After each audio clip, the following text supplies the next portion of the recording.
tremendous votes. But they like me today even better than they did on Election Day on November 5th because they see the results now. They're all happening. Yeah, and they have plants moving in, Brian. A lot of plants are moving in. Thank you very much for that question. Yeah. Was Governor Gavin Newsom trying to kill the auto industry then? Oh, he was killing the auto industry. I don't think he knew it.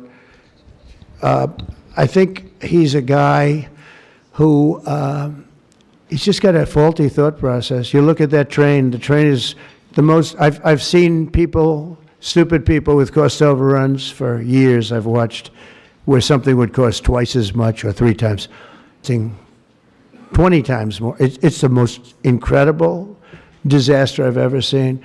That's one. The cars are just as bad. Everything's bad. And now you have this situation. So his own sheriff, who's a good man, by the way, said 2 days ago or 3 days ago that we could not have done this without the military. They were going to take over this whole, they couldn't have done it. Now today they got him to change his tune. He said, oh, I think we could have handled it. It's so sad. He was so honest. I was using his quote all over the place, and they got him to change. But he knows. Los Angeles would be right now burning to the ground, just like the houses burned to the ground. It's so sad what's going on in Los Angeles. Think of it. They had a fire that should have never had because they should have listened to me in the water. Eventually, we broke in and we had the water come down from the Pacific Northwest. I could show you pictures now with the half pipes, the big half pipes coming all the way down California. Water, so much water. They don't have any droughts. They don't have any. They have so much water. They sent it all out to the Pacific Ocean for 20 years. So ridiculous. And we got them to take it now. But what they do and what they're doing, this is a big problem. And what they really want to do is keep criminals because they're trying to protect criminals. Sanctuary cities are a disaster in this country. And most of the voters don't want them. Politicians like them for whatever reason, but I think the politicians are wrong. That's why we won in such a convincing fashion. We won all 7 swing states. We won by millions of votes. We won 2,750 districts as opposed to 505. That's why when you look at the map, it's almost all red. It's got 2 little blue stripes on each side of it. It's almost all red. But now you have to, I always got along with Gavin. I like Gavin. I've liked him, always. He said I never called him. They asked him a question on Fox, I guess. I never spoke to him. He doesn't remember the call. He doesn't remember. I never spoke. And then I produced a phone call. I had it. It took me about 2 minutes. I said, well, here's the call. It lasted 16 minutes and 4 seconds. And it was at 12:30 in the evening. I actually made a call, didn't pick up. I called him a second time, and he picked up. And I told him, I said, you have to get your ass in gear because you're going to have a problem there. And he would have. If we didn't bring the military in, he would have had, you would have right now something. And I went through it because I follow the rules 100%. And I watched in Minnesota where you have the man who ran for vice president of the United States. Fortunately, he was a disaster. But he wouldn't call in the National Guard. And I eventually called in the National Guard, but it was seven days late. I said, I'll never do that again. I'm never going to, if I see problems brewing, if they're not going to do it, they're going to wait 2 weeks. Because that city, Minneapolis, burned down. If you remember the CNN anchor, he was standing there saying, yes, this is a peaceful rally. And behind him, the entire city was on fire. It looked like World War II. And I appreciate the question. Please. Sir, Mr. President, thank you very much. Thank you. 2 questions, if I may. First, the terrible, horrific plane crash in India today, wounded on TV. Your reaction to that first, and will you speak to Prime Minister Modi? The plane crash was terrible. I've already told them anything we can do. It's a big country, a strong country. They'll handle it, I'm sure. But I let them know that anything we can do, we'll be over there immediately. But it was a horrific crash. It looks like most are gone. They actually maybe have a couple survivors, which is just heard. But that was a horrible crash. Nobody knows. Nobody has any idea what it might be. I gave him a couple of pointers. I said, maybe you'll look at this or that. We saw the plane. It looked like it was flying pretty well. It didn't look like there was an explosion. Just looked like the engines maybe lost power, but boy, that is a terrible crash. It's one of the worst in aviation history. Yeah, second? How confident are you, sir, that conflict with Iran can be avoided? Well, I'd love to avoid the conflict. Iran's going to have to negotiate a little bit tougher, meaning they're going to have to give us some things that they're not willing to give us right now. I'm the last person. I've kept us out of wars. We defeated ISIS completely, 100%, and I haven't had it's peace through strength. I believe in peace through strength. We have the greatest military in the world. I rebuilt the military, as you remember, for 4 years. I rebuilt the military, and then we gave a chunk of it away, but it was still peanuts. It was a lot, but it was peanuts compared to what we rebuilt. Gave it to Afghanistan, one of the most embarrassing moments in the history of our country with the whole withdrawal, the way they withdrew. Was very embarrassing, but we rebuilt the military. We have the greatest, strongest military. We defeated ISIS. We defeated ISIS.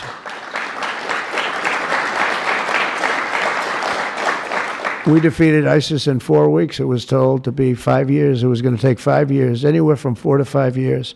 We did it in 4 weeks, with, by the way, headed by the general who's now the head of the Joint Chiefs of Staff. That's why he's there.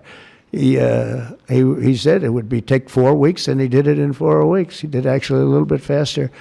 So we have a great country, and we're going to keep it that way. And when it comes to Los Angeles or other cities, if we see other cities are gearing up, and these people are agitators, they're paid, they're professionals, they're insurrectionists, they're troublemakers, they're all of those things. But I believe they're paid, and we're going to find out through Pam Bondi and her great staff, her great people at Justice, who they are.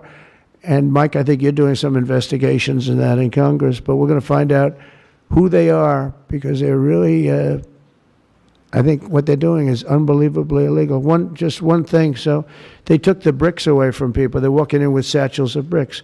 Now, why do you have bricks? You have bricks because you throw bricks. They're very potent. If they hit you, they kill you.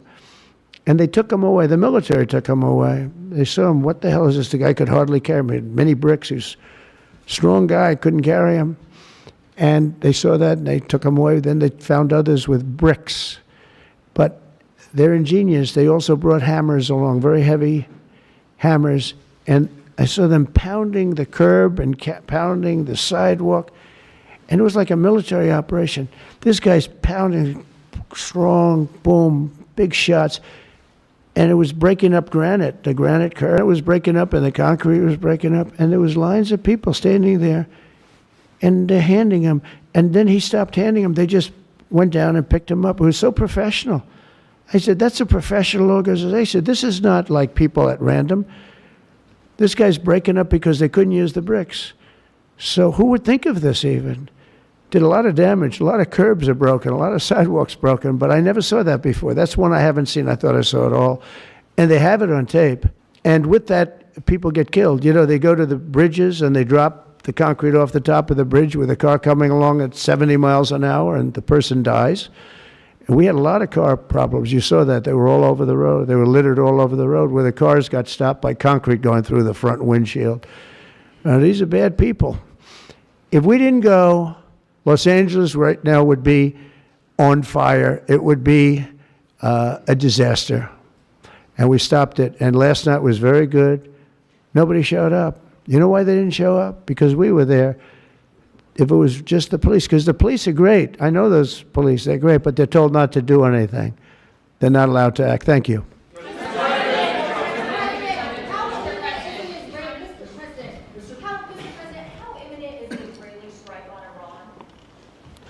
Well, I don't want to say imminent, but it looks like it's something that could very well happen.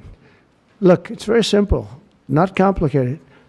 Iran cannot have a nuclear weapon. Other than that, I want them to be successful. I want them to be tremendous. We'll help them be successful. We'll trade with them. We'll do whatever is necessary.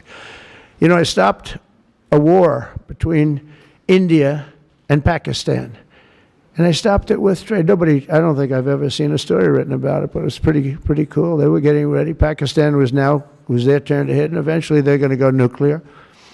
And I stopped it. I called each. I respect each leader greatly. I know them. And I spoke to them, and I talked about trade. I said, but you're not trading with us if you're going to go to war, if you're going to start throwing nuclear weapons around. And I said it to both of them, and they were both unbelievable, actually. They understood it exactly. They stopped. I stopped that war with phone calls and trade. And India's here right now negotiating a trade deal, and Pakistan's coming, I think, next week. And I'm very proud of that. Nobody died. Nobody, each have very severe, very substantial numbers of nuclear weapons. And I think we should get some credit for that. You know, the whole Republican Party should, because that's their mindset. Please. Yes, ma'am. What? Are you still concerned about national security issues with Chinese students studying? Look, I've always been in favor of students coming in from other countries. That includes China. And we have 500,000 Chinese students coming in. I've always been in favor of it. Does it mean that you have to watch people? Yeah, you have to watch students, but you have to watch other people also.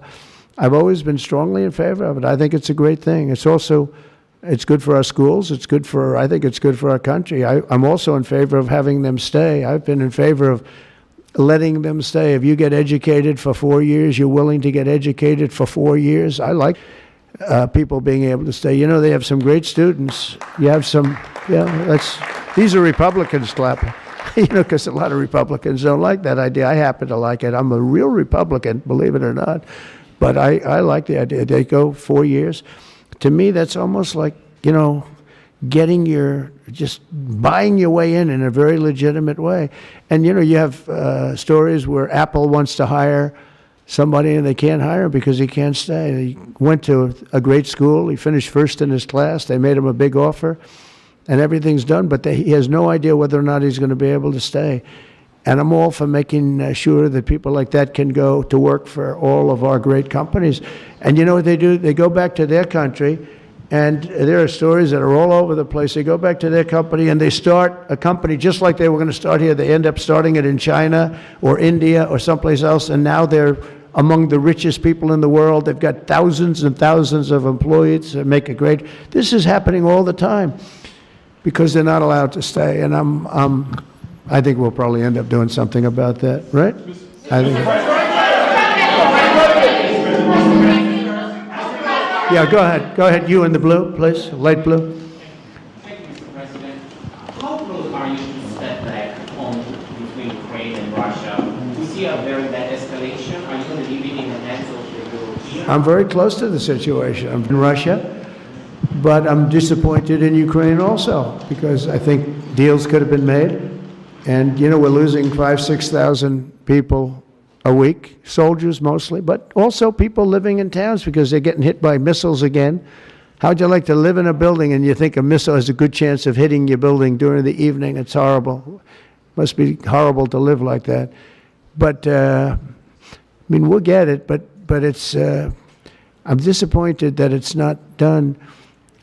We did great with India and Pakistan. We did very good with Israel. I thought, look, October 7th was a disaster. People forget, you know, they like to forget. That was a horrible thing. But, you know, none of these things would have happened if I were president. If I were president, none of it would have happened. You wouldn't have the Israel problem. Iran was broke. They had no money. We had big sanctions on them. Biden immediately let them get rich, $300 billion they have right now. But they had no money for Hamas or Hezbollah. They had no money for anything. It was perfect. We wouldn't have had inflation that was caused by oil, Chris. The oil price went through the roof. It was also caused by their spending, but it was caused more by oil than anything else. The oil went so high, got close to $100 a barrel. And that cost, and that also kept the war going with Putin because at $100 a barrel, that was a big money-making experience. But now it's down to where it's not so good for them anymore. Important to get that solved. That's a bloodbath. That's a terrible bloodbath that's going on. Yeah, please, go ahead. Following up your question, answer on India and Pakistan for stopping the war between them. India says that they cannot talk to Pakistan unless Pakistan takes actions against terrorists. We're going to get those two getting together, you know. I told them, India and Pakistan, they've had a long time rivalry over Kashmir. And I said, I can solve anything. I'll be your arbitrator. I will be your arbitrator. I can solve anything. And I started first question, how long has it been going on? They said, 2,000 years. I said, oh, that's a problem. Maybe I'll take it back. When I heard 2,000 years, I said, maybe I'll have John Hess solve that problem. Mr. President, will you punish Israel for striking Iran? Peter? Thank you, President Trump. I have two. On immigration, what made you change your mind about targeting in California farmers and people in the hotel and leisure business? Well, we're not targeting. In fact, if you look today, I put out a statement today about farmers. Our farmers are being hurt badly by, they have very good workers. They've worked for them for 20 years. They're not citizens, but they've turned out to be, great. And we're going to have to do something about that. We can't take farmers and take all their people and send them back because they don't have maybe what they're supposed to have, maybe not. And you know what's going to happen and what is happening? They get rid of some of the people because, you go into a farm and you look and people they've been there for 20, 25 years and they've worked great and the owner of the farm loves them and everything else, and then you're supposed to throw them out, and you know what happens? They end up hiring the people, the criminals that have come in, the murderers from prisons and everything else. So we're going to have an order on that pretty soon. Farmers and leisure too, hotels. We're going to have to use a lot of common sense on that. And my other question about the Middle East, as the Israelis apparently gear up for some kind of an attack, a possible attack on Iran, are you trying to talk Netanyahu out of doing that, or are you so against Iran having a nuclear weapon that you're okay, he does his thing because it is not an American war? Yeah, it's a very fair question. Look, I want to have an agreement with, we're fairly close to an agreement. We are fairly close to a pretty good agreement.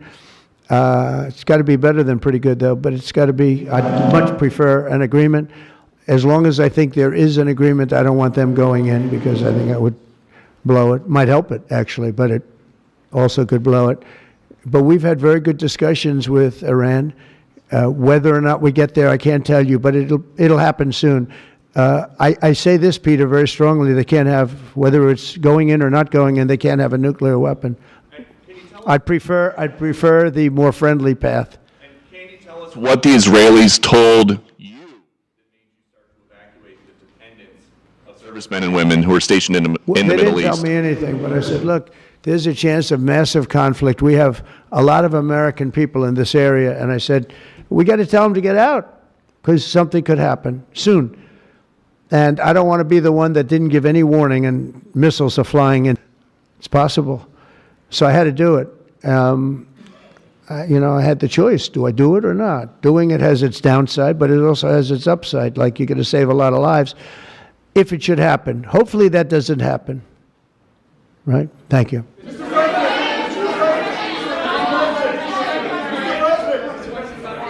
President, for Americans that are coming to Washington on Saturday for military break, It's going to be a great day. what would you like folks to take away from that day? What would you hope that they would remember? And also, Mr. How great President, our country is, and how strong our military is. We have the strongest military in the world. It's very interesting. 3 weeks ago, it was the end of world anniversary, end of World War II, and I called France and Macron, who's a good man. I said, "What are you doing?" He goes, "We're celebrating World War II, our victory." I said, "Your victory? Tell me about that." And then I called somebody else, and I happened to speak to President Putin at the time. Now, in all fairness to him, he lost 51 million people, and he did fight. Russia fought. Sort of interesting, isn't it? He fought with us in World War II, and everybody hates him. And Germany and Japan, they're fine. Someday somebody will explain that, but I like Germany and Japan too. But Putin is a little confused by that, He said, we lost 51 million people, and we were your ally, and they love Germany and Japan. I said, let's explain that sometime, okay? But it's a strange world. But I will say this, look, I want them to go away saying how great our country is and how great our military is. And I was making all these calls. For some reason, I spoke to like 4 different places. Sir, are you celebrating? And I said, we won World War II and World War I, right? We won them.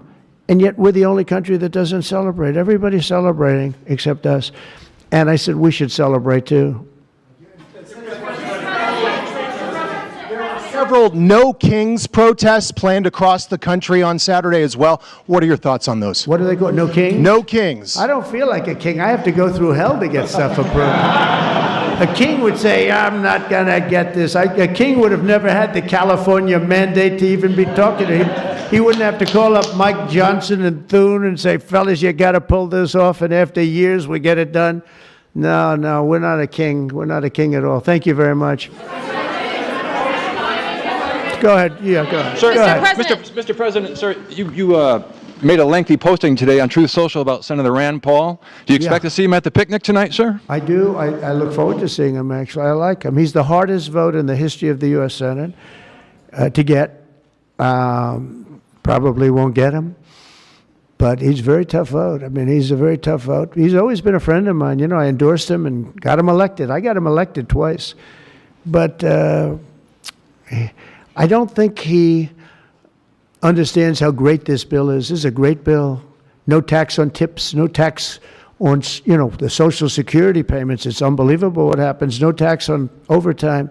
You work overtime, no more tax. It's so, those are big, but they're minor compared to the big things. Taxes reduced.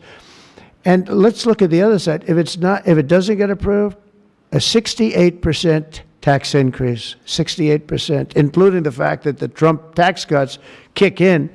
But it's a 68% tax increase and many other bad things. I don't even want to, some of them are so bad I don't even want to talk about them. I think it's one of the greatest bills we'll ever pass in this country. And I think that Leader Thune and this gentleman right here, what he's gone through on this with, we started off with a majority of 1. Now I guess we have 7. So it's like easier, but it's really sort of 3. It's 7, but it really equates to 3, right? And we have great support. I mean, I can't tell you, I can't guarantee, but when you have a majority of essentially 3, where you can't lose anything more than 3 votes, and you get it passed, it's pretty amazing. And I think it's going to haunt the Democrats because most of the bill is common sense. It's tax cuts, it's border wall funding, it's military funding properly spent. It's all things that are like common sense. They're all good. There's nothing tricky about it. It's basic stuff. And we don't intend on getting one, think of it, not one Democrat vote in the House. Mike, not one. Maybe somebody will come along. I don't know how they can run for office. So many different things. We're gonna very important. Medicare and Medicaid are gonna be not hurt. They're using fake narrative. Oh, no, they're gonna be strengthened. We're gonna strengthen them. They're gonna destroy them because under their policies, Medicare and Medicaid go away. Senate, the House, the whole thing. It's incredible. I was gonna sign a executive order and give it a shot, but. The one good thing with this, number one, it holds up forever, and number two, unless somebody votes it out, they'll never do that. And it's just so much better, huh? It's so much better. That's so great. Very proud of you. We're joined today by the great Speaker of the House. I think he's going to go down as a great Speaker of the House, too. I may be wrong. I may be wrong. Who knows? Who the hell knows? I think he is. And he's doing something, the only thing I would say is more important than this one, and I'll tell you what, it's almost close. That's how big this is today. But the great, big, beautiful, I added the word great, I used the word. The great, big, beautiful bill, it's going to be one of the most, I said it this morning to a group, I think it's the most important, one of the most important pieces of legislation ever signed, ever approved. So it's going to be something very special. Thank you very much. Speaker of the House, Mike Johnson, thank you. Secretary Sean Duffy, and they had a problem in India today, and you're on that. Sean's doing a tremendous job. Secretary Chris Wright, everybody said you'd never be able to get him. He's the most talented man, they say, in the oil and gas industry. I'll let you know in about 2 years if that's true.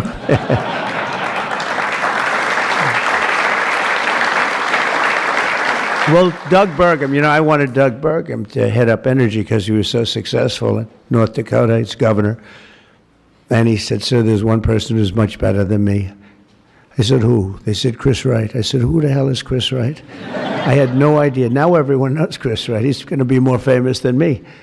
But he said, there's a guy named Chris Wright, and if we could get him, he'd be better than I am, sir. And if you know Doug, Doug's not here, is he? If you knew Doug, he's always working someplace. But if you knew Doug, you'd know that he doesn't say that often. And he did. And Chris, you're doing great. But I don't like the oil prices have gone up just a little bit over the last few days. I was going to call it just really start screaming at you. Are we okay? Nothing wrong, right? It's going to keep going down a little bit, right? Because we have inflation under control perfectly. You probably saw the records. Everyone's on television saying, what's going on here? Trump has proven to be right. All of these things. We've taken in $88 billion in tariffs in 2 months. $88 billion with no inflation. And if we're smart, there won't be. Now, we'd like to get this guy to lower interest rates because, if he doesn't, we have to pay. We have a lot of short-term debt. Obama gave it to us originally, and Biden carried it on. They like short-term. I like long-term cheap debt. But a lot of the debt comes through because Biden, he didn't do it. I'm sure he didn't know anything about it. But somebody approved short-term debt. It's all over the place. And it comes due starting very soon. And if we would 1 point, we'd pay about 1 point less. That's $300 billion a year. Can you believe it? 1 point. If he'd lower it by 2 points, we'd pay $600 billion a year less. That's for years, 10 years, 12 years, whatever we make it. But we can't get this guy to do it. And the fake news is saying, if you fired him, it would be so bad. It would be so bad. I don't know why it would be so bad. I just want him to, we call him Too Late, right? Too Late is his nickname, like Too Tall Jones. He was too tall, T-O-O. And I just say this because we want to get rid of inflation, and we have. But we're going to be paying more for debt. And all he has to do is lower it. Europe's done 10 lowerings. We've done none. And nobody understands it. Actually, today when the numbers came out, they were so good. You saw yesterday's numbers, incredible. No inflation. Today's numbers.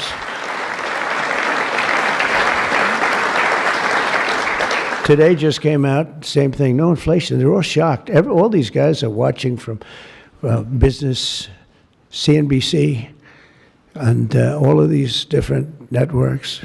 Maria Bartiromo actually got it right. She's been getting it right for a long time, that one. I hope she's appreciated. And Joe Kiernan's been very good, but other people aren't so good. But I will say that they can't believe what's happening. But if I could, because we can discuss, we get a lot of press, we get a lot of cameras rolling right now. Not that I like doing it, because I don't. But if we cut our interest by 1 point, for years, we save $300 billion. If we cut it by 2 points, we save, because it's pretty equivalent. We're going to spend $600 billion a year, $600 billion, because of one numbskull that sits here. I don't see enough reason to cut the rates now. And the problem he's got is that, and I explained to him, look, if inflation went up, cut your rates now. There's no inflation. We got it down. We got prices down. We got gasoline down. And you'll keep it going down. But gasoline's down. We drill, it's drill, baby, drill. That's why it's going down. But all that. But think of it. I said to him, he was in my office a couple of days ago. I said, if you think there's inflation, let's find out. Because I think we're going to keep it down. I think gasoline's going to be so far down. Oil, energy, it's so much energy. We have so much energy, we don't know what to do with it. But let's say there was inflation in a year. Raise your rates. I don't mind. Raise your rates. I'm all for it. I'll be calling you. He'll be too late for that too. But raise your rates. You don't have to keep them up here. If it's going to go up, I'm okay with you raising, but it's down. and we're going out to financing. And I may have to force something. Somebody said, "Who's the genius that thought of that?" I said, "It's me." Unlike Biden, I stay awake at night thinking of save our country. He was much better at sleeping than me. He could sleep on a beach. He could sleep on a beach with cameras rolling. I can't do that. But I had an idea. I gave it. They said, "This is really, we'll go short term for a year. Let this guy get out of office. Somebody will come in, cut it a couple of points, and we'll save ourselves 7, 8, maybe even $900 billion a year." What is he doing? Why doesn't he lower these rates? And with that, we'll get on to the California standard, which is a disaster, okay? So Chris Wright, you're going to get the numbers down. Thank you very much. Lee Zeldin, one of the most important men in this room. He's the man. I get nervous when I talk to him. He's doing a great job. Nuclear, I say, okay, you can take 2 weeks for that approval. It used to take 20 years, then they wouldn't approve it. Now I say, Lee, nuclear, I'll give you 2 weeks for an approval.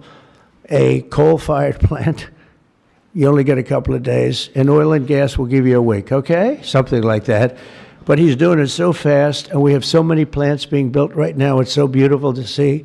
And one of the reasons they're coming here is because they have to produce tremendous, especially the AI, they have to produce beyond believable amounts of electricity. And they're doing, I said to them, I think this was more or less my idea. They didn't have the idea only because they didn't think a thing like this was possible. I said, as you build your plant, you're going to become a utility. And you're going to build a separate plant right alongside of it. You're going to build it. You're going to build a plant that produces electricity. And you'll produce it through natural gas, coal, nuclear. We don't want to produce it through wind because we don't feel like ruining 50 miles of beautiful plains and beautiful vistas. And but we want to produce it. You know, interestingly, China's opening up a coal plant every single week. But now I'm finding out it might be 2 plants every single week. And, you know, usually that's a good gauge. If they're using coal, I guess we're supposed to use coal. And, you know, we went to a coal standard. And not that you have to use coal. You're going to use whatever's best. I want to introduce also Senate Majority Whip John Barrasso, who's a tremendous guy, doctor. Okay? And he is a tremendous guy, tremendously talented doctor. When I have a medical situation for the country, for myself, I haven't used him, but I might have to. Maybe I'll do that. If it's serious enough, I think I'd probably do that. But he's a tremendously talented gentleman who happens to be a senator and one that's very respected. Chairwoman Shelley Moore Capito, and congratulations. I just endorsed your son. Did you know that? Your son? I endorsed your son, who's running in West Virginia, and he's great. In fact, he's all Trump all the time. I think much more so than you, actually. If you want. You were his largest impediment. No, I'm only kidding. He's all Trump all the time, and he's going to win big, and so congratulate him. Okay, he's really been fantastic. So many people have told me. Thank you. And House Majority Leader Steve Scalise, who's a brave man. He went through hell. Steve went through hell. And we have a lot of other people here that I won't be able to because they don't have your name down, and I'm looking, and I see people's names. I'll do a couple of you, but thanks as well to Mark Wayne Mullen, Senator. Mark Wayne, thank you. Stand up, Mark Wayne. Don't fight him. He's a serious fighter in a lot of ways, and he's a great guy, too. Thank you, Mark Wayne. Thank you, Deb. Good. Pete Ricketts, who's going to do very well in the upcoming election. Thank you. Thank you, Pete. John Husted, who's really moving along in Ohio. John, good luck. You're going to do well. All endorsed people. John Curtis, who's doing terrifically. John, thank you. Good job. They all say excellent. What can I tell you? Good job.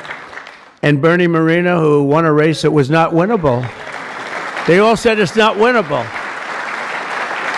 He won in Ohio. They said, you can't win that race. It's a waste of time. You're just wasting your time. Right, Bernie? Wasn't a waste of time, was it? Huh? And he won by like 5 points, too. Won by a lot. Along with Representatives Kevin Kiley, Vince Fong, Jay Obernolte, Doug Lamaffer, Darrell Issa. Where's Darrell? I haven't seen you in such a long time. Look at you. How good you look, huh? Good when you have those big margins. It's easier. John Joyce, great guy. John, thank you. Thank you, John.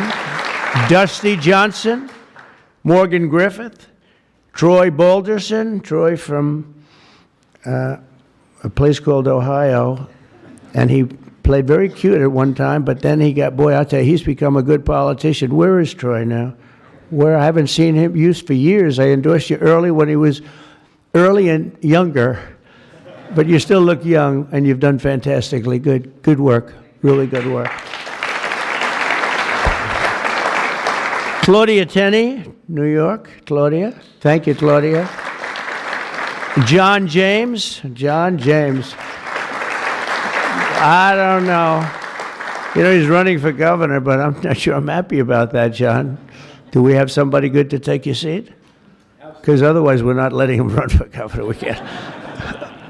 You have somebody good, right? Okay. As long as you like him, they'll win. Tracy Mann. Tracy, thank you very much. Thank you very much. Appreciate it. Michael Baumgartner. Michael. Thank you, Michael. Good job. David Rouser. Thank you. Glenn Grothman. Hi, Glenn. Thank you very much, Glenn. Brett Guthrie. Brett. Thank you, Brett. Rudy Yackham. Thank you. Thank you, Rudy. And I want to thank you all. There's some additional people in the room, but we have to get back to this. Is like so big. This is a big one. Under the previous administration, I could go point after point, everything they did, open borders, men sports, transgender for everybody, let's go transgender. What a group of people you had over there. They must have hated our country. Under the previous administration, the federal government gave left-wing radicals in California dictatorial powers to control the future of the entire car industry all over the country, all over the world, actually. Because they have to build a car. They can't build 19 different cars called the same thing. And really, it was all over the world what was happening. They approved Governor Gavin Newsom's ridiculous plan to impose a 100% ban on all new gas-powered cars within a very short period of time. Think of this. You couldn't buy any other car except an electric-powered car. And in California, they have blackouts and brownouts. They don't have enough electricity right now to do the job. And countrywide, you'd have to spend $4 trillion to build the firing plants, to be able to, they call it a firing, they call them a lot of things, charging plants, firing plants. $4 trillion you'd have to spend. In the Midwest, they built 9 of them. 9 individual, it's like a pump, just like a pump, except instead of gas, electricity comes out. They built 8 of them. $9 billion they spent for 8 little hoses, $9 billion.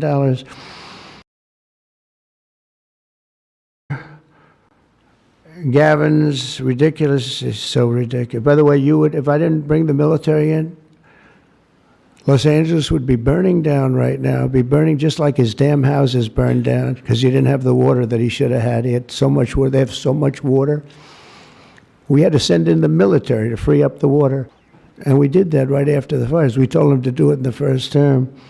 But just like that ridiculous plan, this is a plan to ban, think of it, a plan to ban 100, and they call it the 100% ban on all new gas-powered cars and abolish 75% of the gas-powered trucks. 75%. The trucking industry saw me. They said, sir, it doesn't work. Number one, the trucks are so heavy. They're 2.5 times heavier than than a diesel-powered truck. So one of the big truckers owns 28,000 trucks, big company, tremendous company. He said, I go out of business immediately. I'm not going to play games. I mean, he said, did you explain these things to the government officials? Like the truck weighs 2.5 times more than a regular truck, a gasoline-powered diesel. And he said, based on that, we have to rebuild every bridge in the United States of America because it wasn't designed to hold cars and trucks that heavy because the batteries are very heavy. They're, probably lead. But they have a lot of things in those batteries that weigh a lot.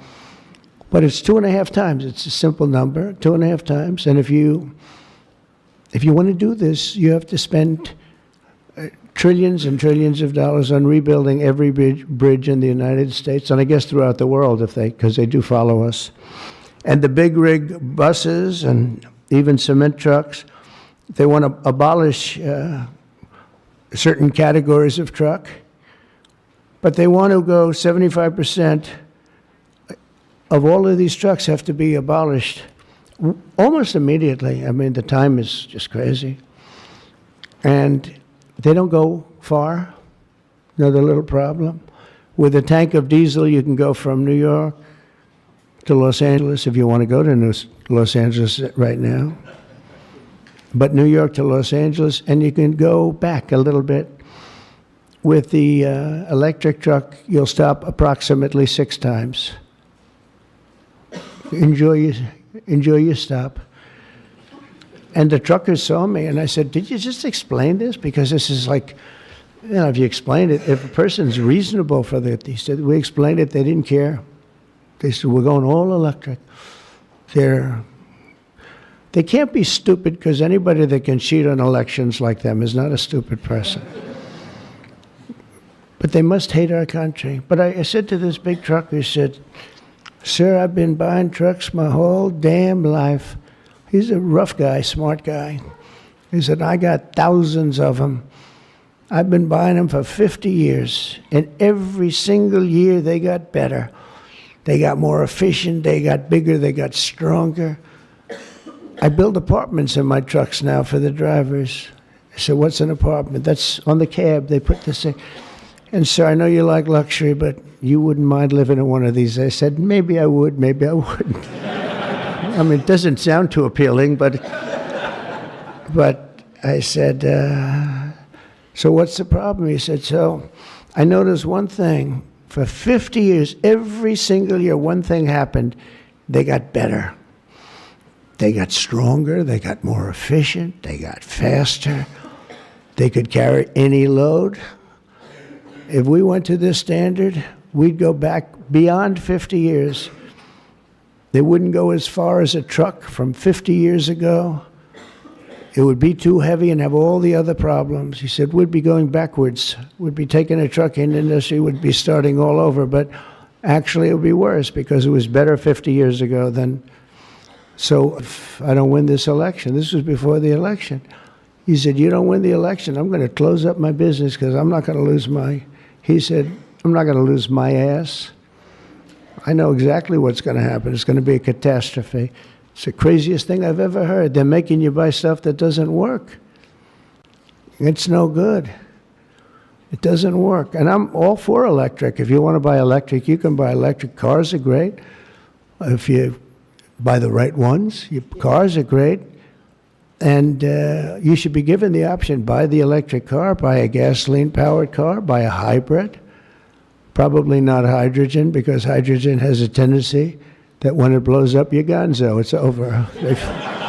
They find you 75 yards down the road, Where is he? Well, I think that's him, but I'm not sure. So, they said, we think we can solve the problem. I said, that's not good enough when they think. No, it sounds like it's quite severe.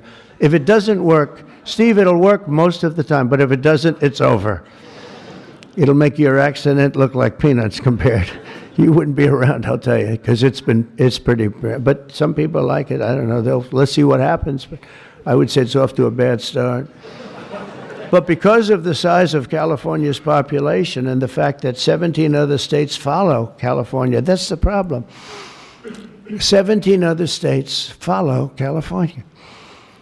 They have the most ridiculous laws I've ever seen for a lot of things. This is just cars, and trucks, and they have a lot of them for other things. But we have, it's called the California Car Standards, and this horrible scheme would effectively abolish the internal combustion engine, which most people prefer. Like so far, I'd say about 90%. In fact, General Motors announced yesterday they're going to spend about $6 billion on tariffs, and maybe because of my election on November 5th, but because of tariffs, I think, more than anything. They're all coming back. They're coming back from other countries that took them 25, 30 years ago. They're all coming back. We have now almost $15 trillion. They had almost nothing last year, and the year before, they have very, very little. Nobody wanted to be back here. Nobody wanted to come to our country anymore because we were like stupid people. We looked like stupid people. We were laughed at all over the world. Now we're not anymore, I can tell you that. But they wanted to shatter our domestic supply chains and literally grind civilization to a halt. We would have gone so far back. It's hard to believe, actually. Hard to believe when you don't have enough electricity to give a person a little air conditioning in the summer, and now they want you to take electricity and fire up all these cars. But we're not going to let that happen. Meanwhile, all of the auto jobs would be shipped to China because they're very strong on electric, and it lives off an estimated 200,000 American auto workers would be destroyed. It's one of the reasons I did so well with the United Auto Workers, and now I'm really doing well with them. I did phenomenally with them. No Republican ever got any numbers like I got. In the Teamsters too. Sean O'Brien, the head of the Teamsters, these guys, they like Trump because I produce jobs. They know that. Everybody knew that. The auto workers knew better than any good the tariffs were.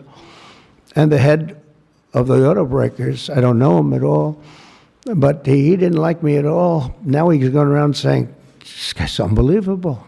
He was very nice to me the last few months.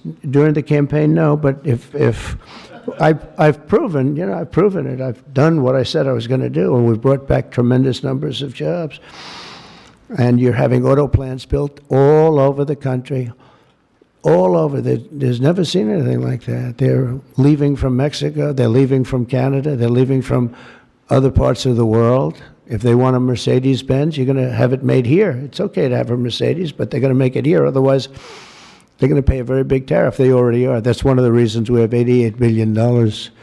It's a lot of money. But that's peanuts compared to what we're going to be making in another few months. They haven't even kicked in yet. But we're not going to let any of these bad things happen, these stupid projections that I've been reading about for the last 6 months. I think these people are either corrupt or really dumb.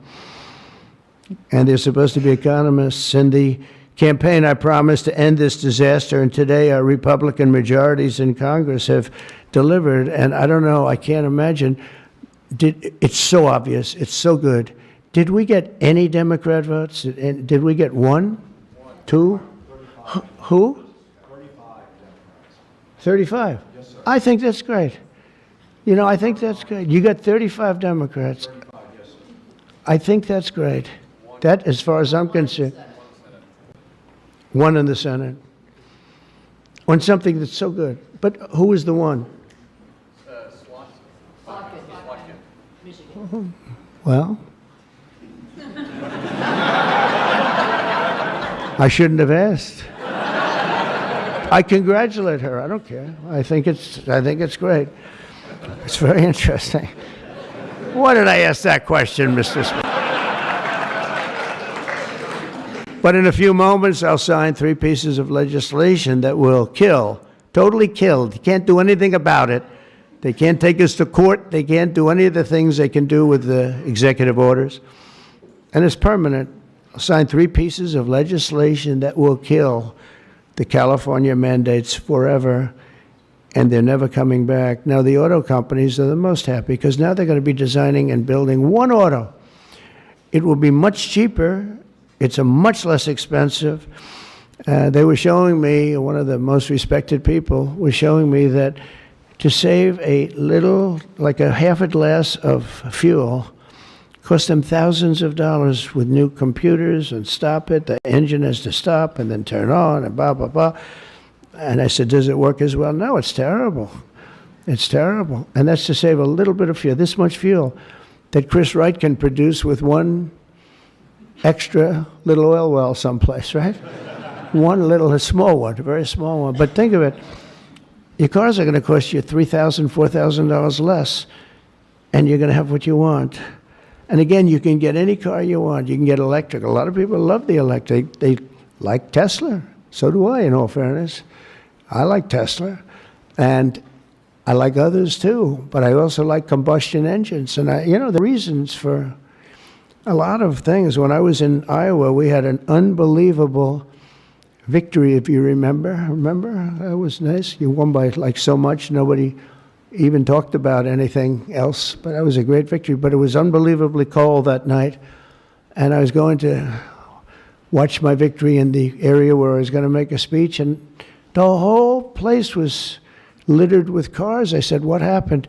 They were electric cars, and they don't work in cold. I said, I didn't know that. And they don't work in extreme heat either. Other than that, they're wonderful. But if you're in a cold climate, how do you do that?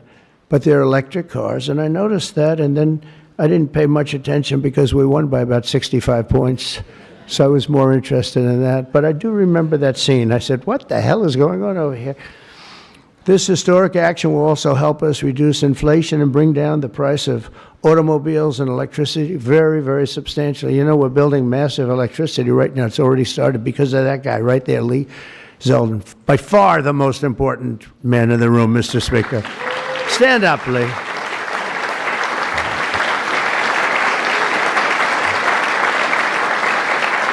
He blows you guys away, John. He blows the politicians away. I'm sorry right now. He's a great politician. He almost won for governor in New York, which is just missed by a few points. And that was another race that was not winnable, but you almost got it. But I think what you're doing now is even bigger if you want to know the truth. I think it's actually more important if you can believe that. Under the previous regime, car prices skyrocketed as a direct result of the mandates. These mandates, this nonsense that you had to do, and they had so many other rules and regulations that the car companies who are here today appreciate that. And Susie Wiles is here today. Stand up, Susie. Most incredible woman. Most powerful woman in the world, they say. She's the most powerful. She was rated the most powerful woman in the world. Susie Wiles. One phone call and a nation is destroyed. She could destroy 5 nations with 5 calls, and she's doing a great job. More importantly, right? Doing a great job. There's nobody like her. Energy prices would likewise soar as a radical left forced more electric vehicles onto the grid while blocking approvals for new power plants. They want to block the approvals. They want you to have a car with electric, but they block the production of the juice that runs the cars, and all of them, all forms of cars. It's just the craziest thing. We're in a different sphere now. We're in a whole different planet right now. The result would be rolling blackouts and a collapse of our power systems. We'd have a total collapse. You couldn't do it. You couldn't even do it. Think of it, they're forcing you to do something, and they want you to do boats also. I assume boats are being covered by this, and boats, they want you to go all electric, and the batteries are so heavy, the damn boat practically doesn't float. I used to have a lot of fun talking about that one on the tours. We'd talk about it. And I said, what would happen if the boat sank? Because we went to North Carolina, South Carolina. We visited boat factories. Unbelievable guys. And they said, sir, we have forcing us to go electric for the boat. I said, how's it going to work? The boat will not float, sir. It's so heavy. And it won't go fast, and lots of other. And I did ask him a question, because I have a lot of background. My uncle was a big shot at MIT, the smartest guy. He never had a smarter guy. And I guess I have a little of that. My first question was, what would happen if the boat sank? Do you get electrocuted? Remember I said that? And I used to be decimated by these people back here, right? I used to be decimated. They'd say, what kind of a crazy question is that? So I'm actually serious. What happens if you're an electric boat and the boat is going down? You're in trouble, Susie. And I used to say, remember, oh, I'd get decimated. The audience loved it, but the press would laugh at it. I said, so if I have my choice of going down or jumping 5 or 6 yards away from the boat, but there's a shark there, what do I do? You know what I said? I'd rather be electrocuted. I said, I'll take electrocution every single day. But actually, he said, nobody's ever asked me that question, sir. He makes boats. Nobody ever asked me that question. This is really an unusual question. He said, and honestly, I don't have the answer. He wasn't able to. I said, don't worry about it. If I win, you won't have to worry about it. But today we're saving California, and we're saving our entire country from a disaster. Your cars are going to be thousands of dollars less money. And even the ones that, if you buy electric, we're not going to make you do certain things that are just a waste of money and just time-consuming waste of money. They make you do things that are no good for anybody, make the car worse, and make it much more expensive. Over the past 5 months, our administration and Republicans in Congress have fought for the American auto worker and for Teamsters and for, by the way, right to work. We have them all. We have, we just call them just workers. We fought for workers like no one has ever fought before. I understand that. It's why we won. We won with workers. We won with young people. I just saw with TikTok, I was #1 on TikTok in its history. Can you believe that? So I guess I like TikTok. That's why they're saying, are you saving? And we probably will save TikTok, actually. But on my first day in office, I ended the Green New Scam and abolished the EV mandate at the federal level. We abolished it. We'll be driving an electric car within a very short period of time. Now I know why Elon doesn't like me so much, which he does, actually. He does. And he never had a problem. It's very interesting. This is not something new. This has been there from day one, Speaker, right? We're going to abolish the EV mandate. And Elon still endorsed me because, honestly, he never, ever spoke to me about that. And I used to say, I'm amazed that he's endorsing me because for him, I'm abolishing the EV mandate. And I once asked him about it. You never talked to me about that. He said, well, as long as it's happening to everybody, I'll be able to compete. It was a very interesting answer. I thought it was a very honest answer, to be honest with you. And I talked about it, that incredible, you would have thought he would have been, from day one, you got to make sure you don't do the EV mandate, the abolishing, and never did. Very honest in that sense. And he did say to me, I actually asked him because it was like really strange how I'm with him. He's very, a friend of mine, and he makes electric cars. And we're saying you're not going to be able to make electric cars, or you're not going to be forced to make all of those cars. You can make them, but it'll be by the market, judged by the market. And that's what he said. He said, as long as I'm on the same plane as everybody else, we're going to do good. We make a better product. I said, that's very cool. It's very cool. That was my answer. After that, he got a little bit strange, but that's in that. As part of the one big, beautiful bill, we'll also further slash the funding for the Green New Scam. As you know, it's the greatest scam in history, saving American taxpayers hundreds of billions of dollars. The windmills are killing our country, by the way. The fields are littered with them, junk. They're littered with them. And they get older, and they get rusty, and they get bad, and they get... This is other countries also. It's the greatest scam in history. It's the most expensive energy you can buy. They're ugly. A friend of mine comes from Minnesota. He's been in New York. He hit it big. He's a very successful guy, actually. And he wanted to go back, see his mother who's not well. And he went back to Minnesota. Hasn't been back there in 20 years. And he said, it's unbelievable what happened. He said, I'm driving down a highway and up a certain road and the most beautiful fields. I remember them so well.